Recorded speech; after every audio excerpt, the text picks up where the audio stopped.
Good morning. So for those of you who don't know me, my name is Ángel Nevado, and I'll be teaching assessment of psychological processes to some of you in the next few weeks, I guess.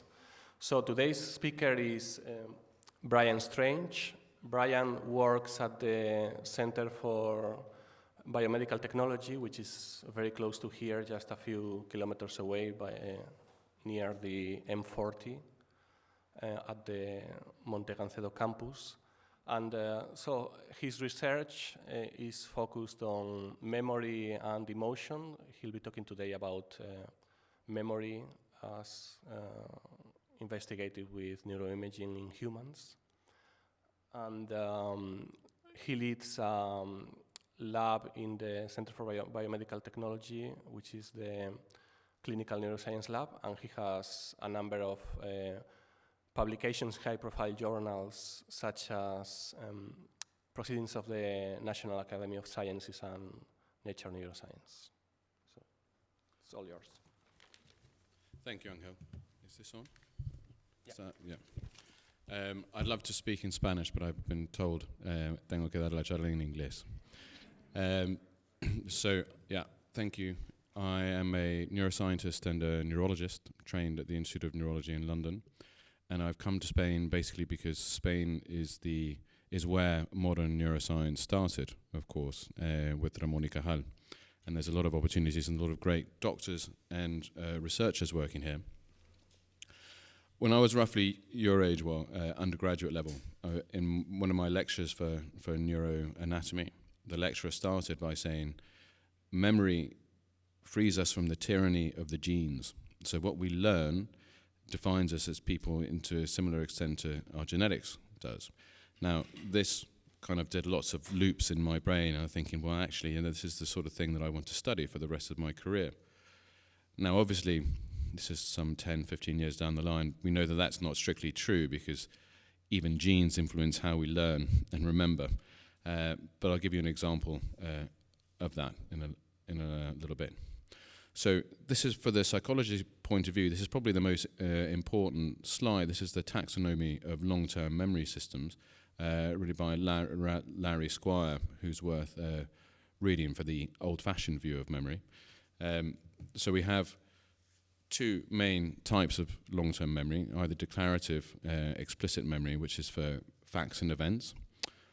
This part of memory is dependent mainly on the hippocampus, which is in the medial temporal lobe.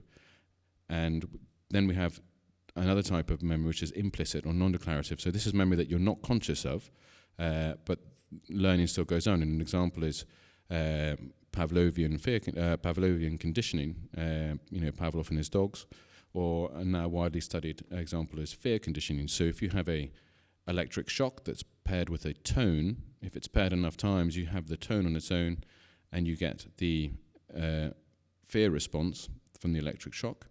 And you don't need to be consciously aware of it. But for memory that you can recall, say like what you had for breakfast this morning, you need the hippocampus.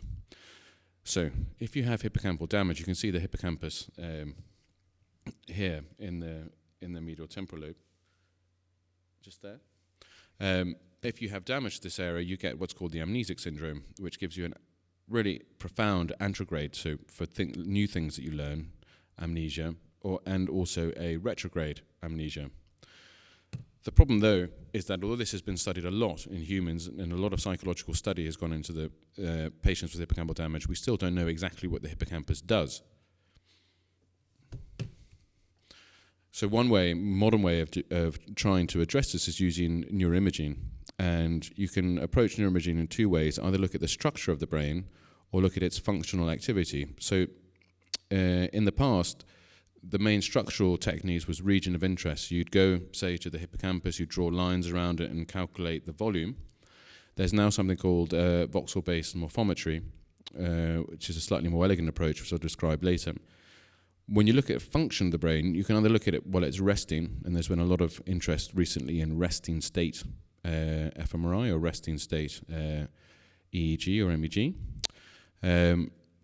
Or what I'm more interested in is looking at evoked responses. So you show a stimulus or do a manipulation and see how the brain reacts. And you can use that in This started basically with positron emission topography, PET, which requires a radio-labeled tracer, and has been largely superseded by functional MRI, which doesn't require any sort of tracer.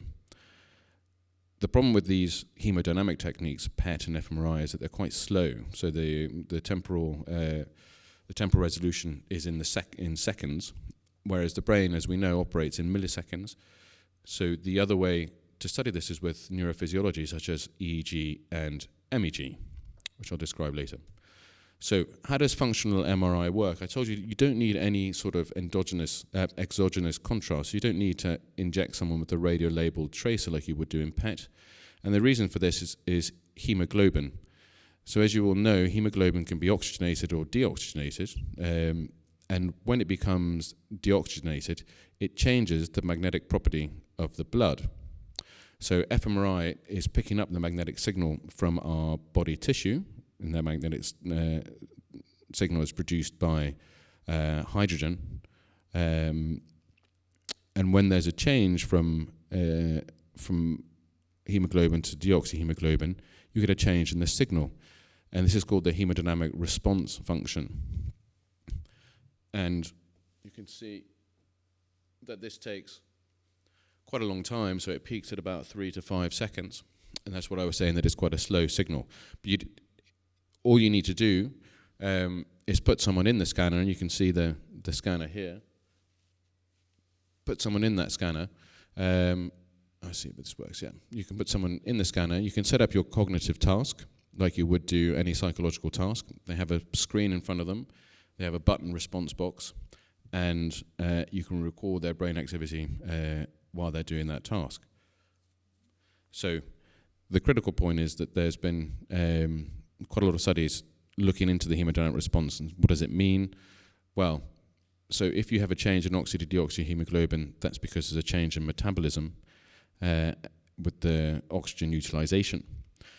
And importantly, that correlates with local field potential, so the electrical activity in the brain. So there is a strong coupling between what's called the neurovascular coupling.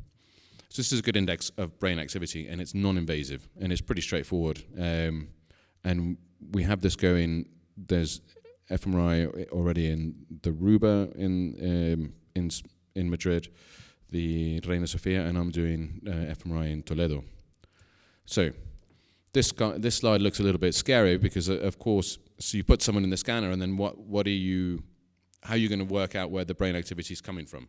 So you have to go through a series of processing steps. So this is your standard scan. So you collect a whole volume of the brain, but you have to do a few things before you know what the signal is coming from. So say you did a simple experiment where you're in the scanner and you're showing them on and off checkerboards.